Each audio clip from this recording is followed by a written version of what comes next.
Dun, dun, dun, dun, dun.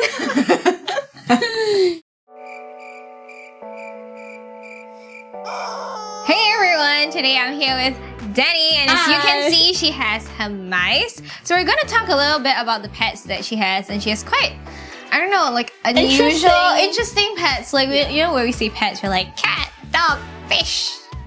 And then there's like me with mice and ants. Yeah. So, do you want to introduce who these two friends are? Okay, so this over here, this is Mochi, and the other one crawling my arm is Brownie.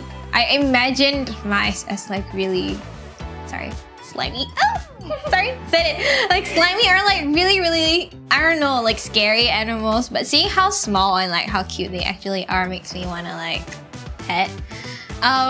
So how did you decide to get mice as pets? It was, well, a second choice. I wanted to keep cats, and then my friend, he was like, hey, you know, I have like mice and they're super cute. And so anything that wasn't a cat, my mom was like a better choice. So she's like, it's not a cat? Okay, you can keep it. Do you buy them when they were just like newborns or? We got both of them when they were both like 1 month old. And how has that experience like getting a pet? I kept like hamsters before, so I kind of knew how to take care of them. But I was also like 8 years old, so my dad did like most of the cleaning up. But I knew how to like clean the cage, and it was pretty simple. So just like washing the cage, feeding them. Generally, you're the one that takes care of them. Yeah, because they're my pets, so my responsibilities. Responsibilities. So what are their personalities like? Let's talk about Mochi first. Okay, Mochi, she likes to sleep. Honestly, she's a whole mood. She will just like stay inside. She's less active. She will sleep most of the time. And then you have Brownie, who is really greedy. So she will like wait at the side of the cage for my mom like every morning and night just to get food from my mom. And my mom would just feed her food, like give her biscuits and things. Are they good friends? Like, yeah, they are. gel well together. Do you get them at the same time? No, I didn't actually. Like I got Brownie later than I got Mochi. So Mochi actually had another partner, but then she passed away Oh dear. after giving birth to like 3 mice. So I took care of the 3 mice with the mom also.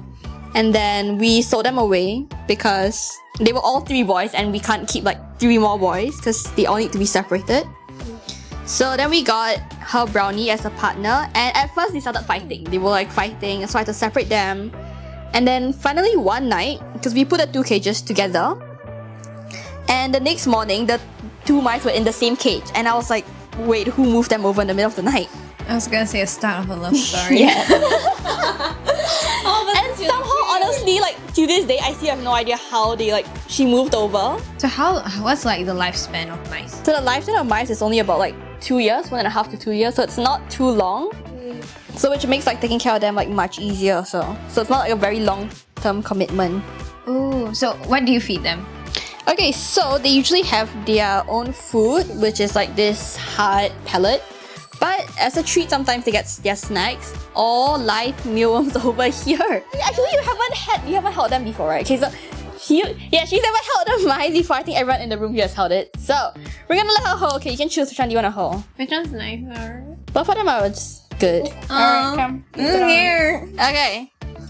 Yeah, I'll hold your hand. Okay, but you want to see your hand because they can like detect if there's like sweat on your hand. Okay, why is this so hard? I was like, I'm gonna face my fears, but it's so hard. Hi. Yeah, you just met her like this. You can see the toe just like curling over your arm. Okay, can you take it? Yes! Oh my gosh. We really said weird pets today, didn't we? Yeah. So, Dani, introduce us your other pet. These are ants! Okay, tell me all their names. Okay.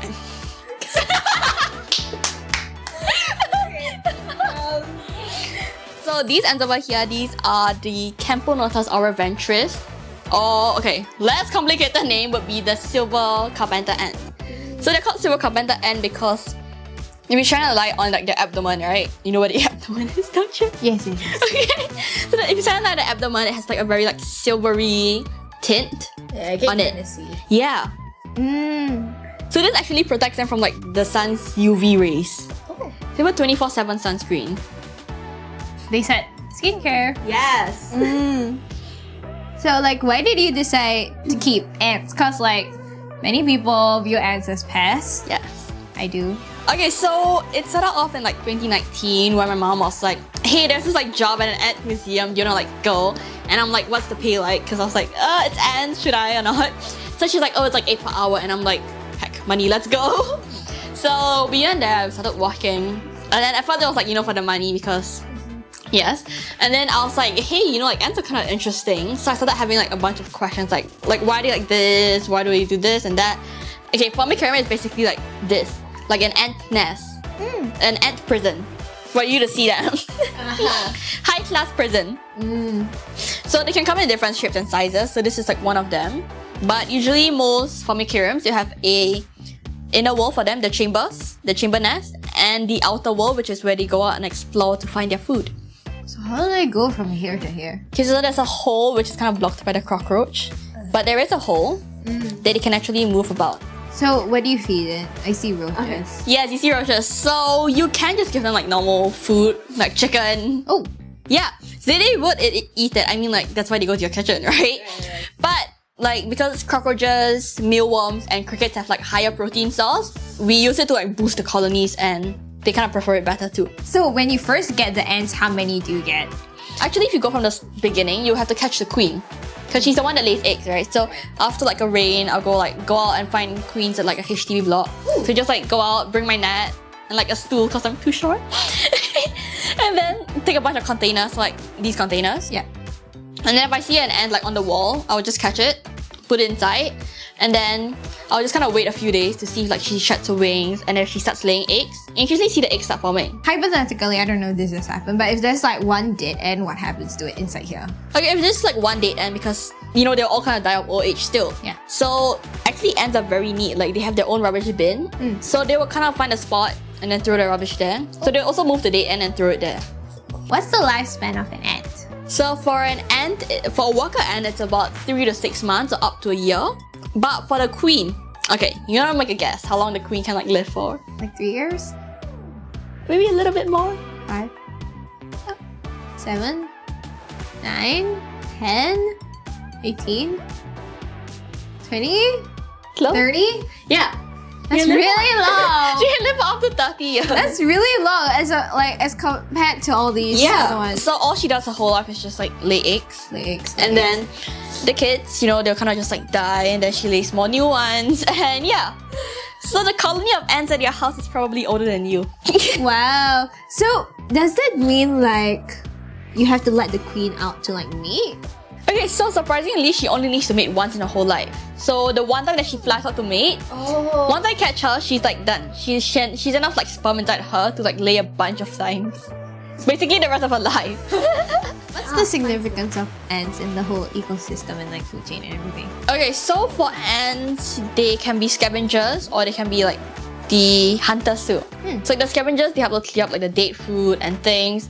But because most of ants, they stay underground, right? So when they dig through their tunnels, they basically create air pockets for like air, water, and nutrition to like flow better through the soil.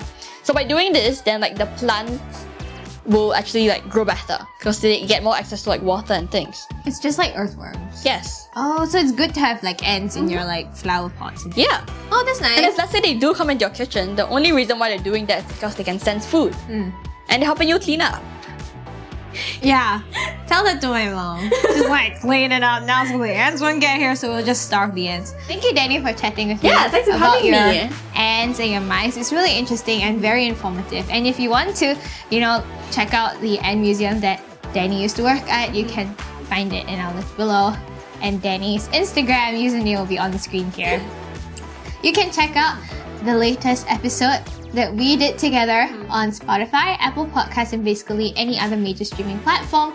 Do like this video and follow us on Instagram at the.sociallyawkwardpodcast. See you next time!